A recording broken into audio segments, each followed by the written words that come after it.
Nous sommes au théâtre de Poissy, précisément dans le hall. Cet édifice a été inauguré en 1937, donc construit dans les 2 précédentes années. C'est un édifice qui comprend un hôtel de ville et un théâtre à l'époque, à la construction de 1500 places. Au mur, dans le bar du théâtre, l'affiche d'époque de l'inauguration du théâtre. L'on peut voir donc, en présence des personnalités de l'époque, que la soirée était composée d'un opéra et ensuite d'un bal. C'est-à-dire qu'entre les 2 spectacles, les fauteuils ont été démontés et le plancher mis à plat. Le plancher de la salle avait 2 positions, une position inclinée et une position horizontale.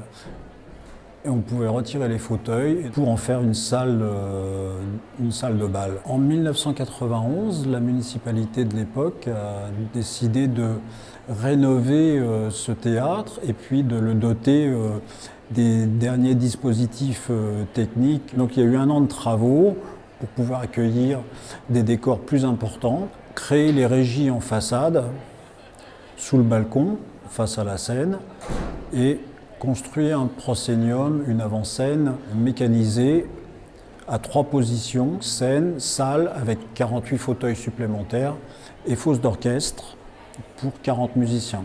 À cette occasion, on a refait toute l'électricité dans ce théâtre. La société ADB nous a apporté du matériel en gradation tout à fait fiable, que nous avons gardé 20 ans et nous avons remplacé en 2014 les gradateurs par les actuels Twintech.